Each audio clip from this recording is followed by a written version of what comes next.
Isso é o que todas as pessoas de bem desse país esperam. E que eu duvido. E quero ser contrariado na minha dúvida. Quero ser contrariado e quero que realmente isso aconteça com os demais partidos. Vossa Excelência abordou muito bem. Tem um mensalão de Minas que é bem anterior ao mensalão do PT. Aliás, o mensalão foi criado lá e foi descoberto lá.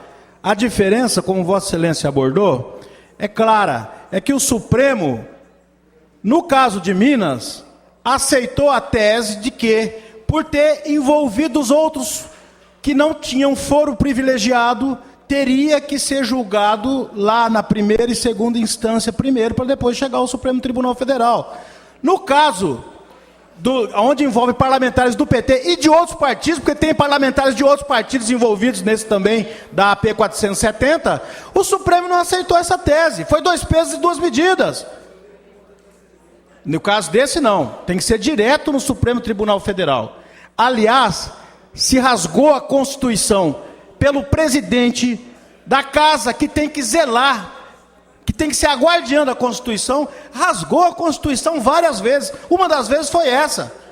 Como que se nega o direito? Eu não vou entrar no mérito aqui. A questão, acho que quem roubou, quem não roubou, tem que ir para a cadeia. Não se discute isso. Estou discutindo o rito processual. Não pode, por exemplo, o Marcos Valério, que não tem foro privilegiado, pode ser o maior bandido do mundo, mas ele tinha direito a ser julgado em primeira instância. Ele tinha direito, em se perdendo, em ser julgado em segunda instância. E aí sim confirmar ou não a sua pena no Supremo Tribunal Federal, como é para qualquer cidadão desse país que não tem foro privilegiado. E o que fizeram? Rasgaram a Constituição.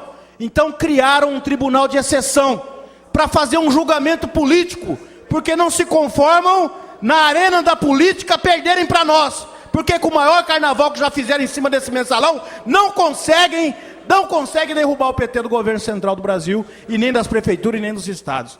Esse é o grande drama dessa direita reacionária no nosso país, contrária aos avanços que nós fizemos com que esse país tivesse, contrária à distribuição de renda e maior dignidade para o nosso povo. A questão de fundo é essa: nós estamos sendo injustamente, do ponto de vista do rito, não estou aqui falando do mérito, estou falando do rito processual. Estamos sendo tratados de uma forma diferente, deputado Pedro Kemp.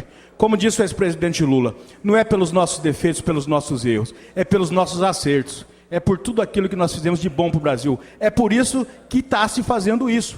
Essa justiça parcial. Infelizmente, ontem eu vi, só para terminar, ontem eu vi um depoimento do ex-governador de São Paulo, Cláudio Lembo, que é um homem de direita, conservador, todo mundo sabe disso, mas um grande jurista, dando uma entrevista na Rede TV. E ele falava: esse Joaquim Barbosa tem que sofrer o impeachment. Isso é um absurdo.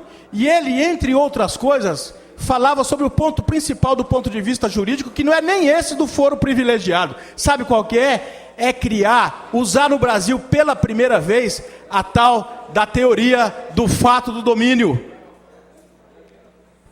Isso é criar uma exceção, porque permitiu condenar, contrariando a Constituição brasileira. Comunicar Vossa Excelência, deputado Pedro Kemp, em relação à parte do deputado Marilson, que Vossa Excelência poderá de 3 minutos.